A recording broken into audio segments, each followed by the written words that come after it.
Olá, pessoas, bem-vindo aí a mais uma aula de Geografia, módulo Geografia 3, módulo 2, o tema 2, unidade 2, tá bom? Professor Átila na área. Vamos falar agora das cidades vistas por dentro, né? Os desafios do mundo urbano.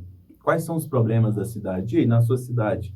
A cidade está bacana? As ruas estão asfaltadas? Há saneamento básico? Há coleta de lixo? Há praça? Há escola? Há unidades básicas de saúde para atender toda a comunidade?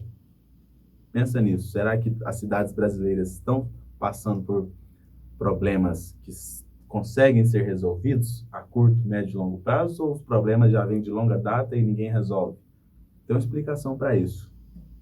Então vamos conhecer um pouco, né, dessas cidades e desses problemas urbanos, já para iniciar uma foto chocante aí de uma favela em Caracas, na Venezuela, né, país aqui vizinho do Brasil, no norte da América do Sul.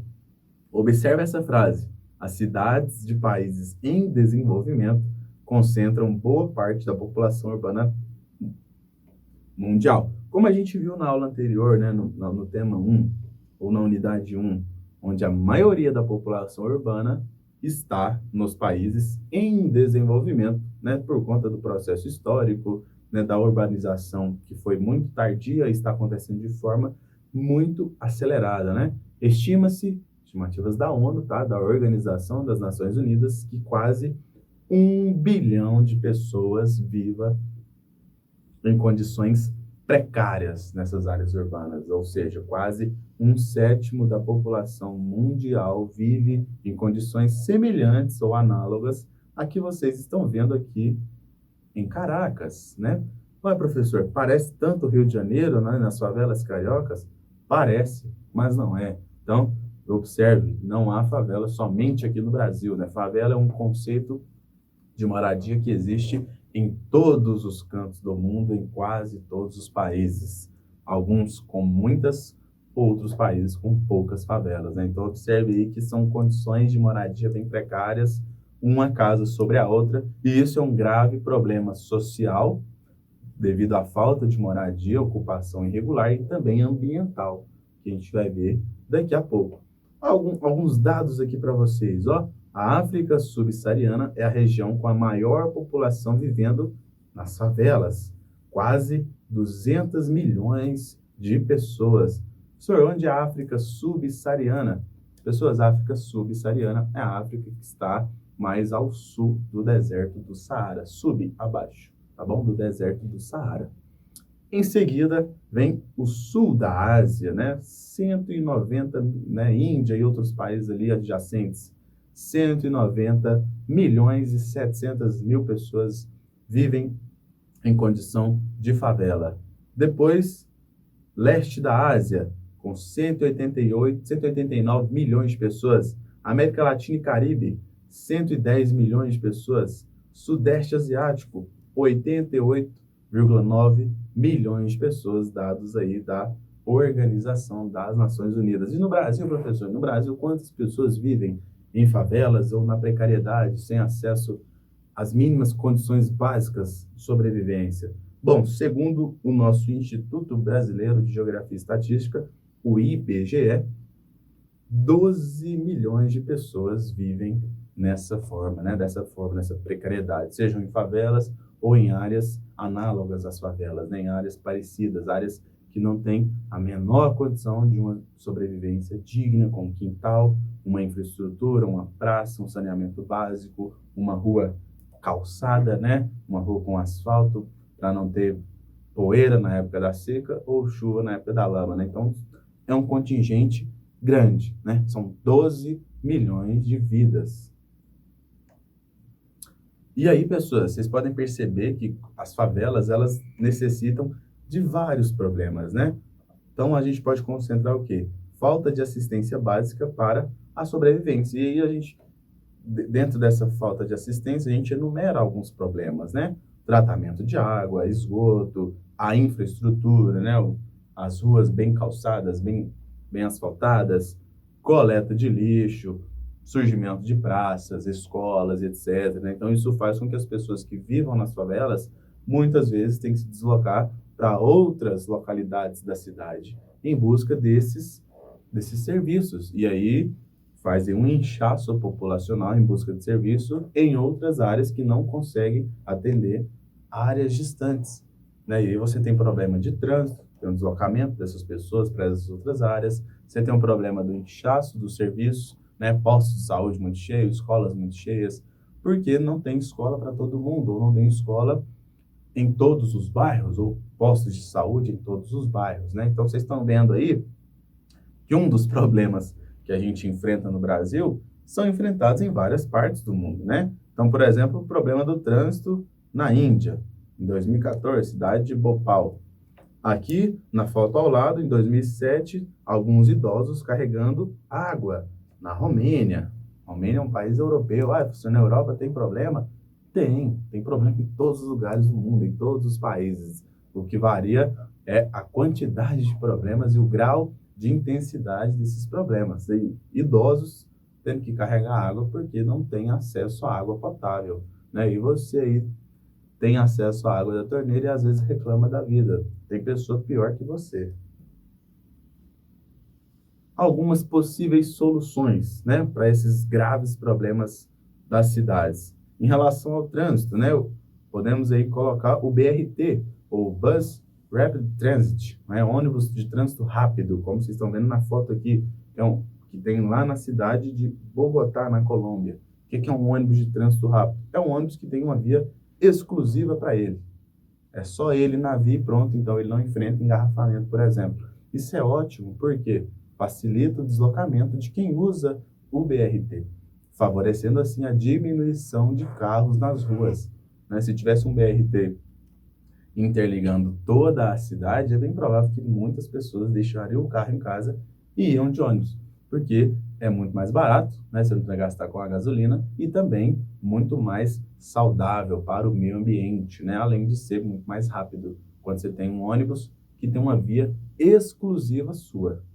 Outra solução aí são os metrôs e os trens rápidos, né? Metrôs são ônibus subterrâneos, muito comum nas cidades europeias, asiáticas e da América do Norte, e aqui na cidade de São Paulo, por exemplo.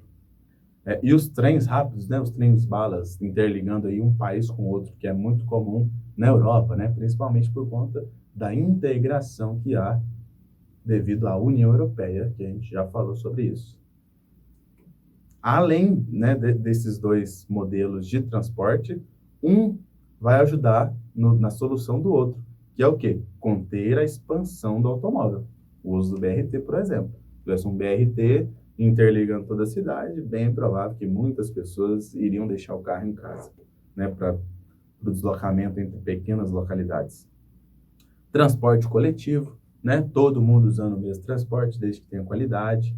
E também pensar a ocupação e o uso do solo nessas cidades, né? Se a gente for levar em consideração, por exemplo, essa imagem, podemos perceber que as cidades, elas não estão preparadas, né? Ou elas não estão preparadas, ou elas estão usando o solo de maneira inadequada.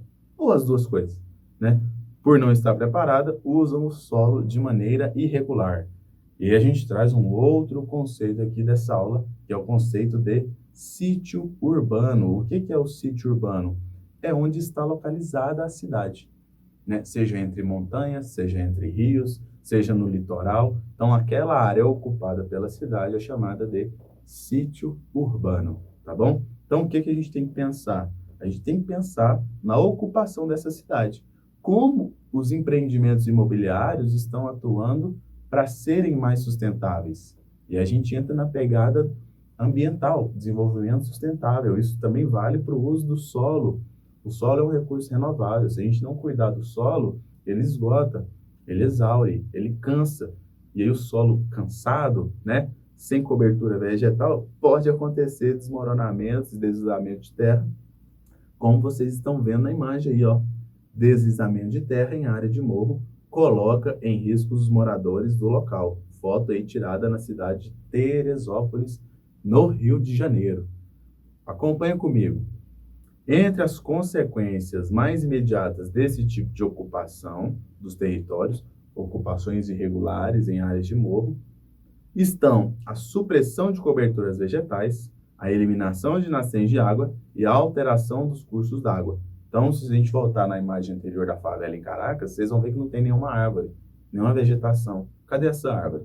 Sumiu, virou casa. E aí, quando chove, para onde que a água vai? Ela devia infiltrar no solo. Esse solo absorveria essa água, gerando verde, fortalecendo a vegetação. Não tem vegetação, não tem para onde a água escoar, provocando aí enchentes, alagamentos, inundações, etc. Outro problema urbano e também ambiental. A retirada da vegetação cria instabilidades nas encostas e nos topos de morro, gerando aí o quê? Deslizamentos e principalmente soterramento, né? As pessoas podem até morrer soterradas. Então, vocês estão vendo que é um problema muito grave, né? Pode até matar, né? Então, e aí, quem vai ser responsável pela perda dessas vidas? De casas e espaços públicos. No Brasil, é conhecida a expressão áreas de risco, para se referir a essas áreas que acabam sendo habitadas por quem, gente? Pelos mais pobres, infelizmente, que não têm opções viáveis de moradia. Então, isso é um problema muito grave, né, que os governantes têm que levar em consideração para resolver. Como que eu vou deslocar essa população para outras áreas? Tem que ter política de habitação, tem que ter um uso racional desse solo, uma ocupação planejada para que não haja falta de vegetação, né, ou a retirada dessa vegetação, que ela segura o solo, né? As raízes das árvores, elas seguram os solos, fazendo com que esse solo não caia, não desmorone, né? Não deslize quando há muita chuva, quando há algo estarrecedor de chuvas muito fortes, principalmente nos verões brasileiros aqui, né? Meados de dezembro, janeiro e etc.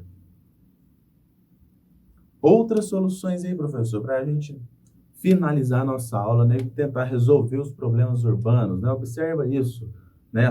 As cidades, elas precisam de soluções simples, mas soluções simples nem sempre são fáceis de fazer, né? São soluções assim, é só resolver o saneamento básico, mas como? Tem que pensar algumas políticas públicas nesse sentido. Outra coisa, os transportes coletivos, né? Produção do lixo, aterro sanitário ou lixão, ou lixão não esquece. Lixão não deve ser praticado. Então, você tem que praticar o quê? Consumo sustentável, reciclagem, coleta seletiva, coleta de lixo organizada, né? Para que não haja poluição visual e etc. Habitações populares, né? Muitas pessoas vão para essas áreas de risco porque não tem para onde morar, e aí o governo tem que intervir, fazer um cadastro, ver quem é quem, como é que essas pessoas estão. A gente vai levar vocês para outras áreas, vamos construir habitações populares, preços bem acessíveis, né? Quase a preço de custo, sem visar o lucro, né? Visando, assim, o bem-estar dessa população e o governo entrar com um subsídio. Então, tem solução, viu, pessoas? Tem solução. Basta a gente aprender, conhecer e colocar em prática, certo? Valeu, até a próxima.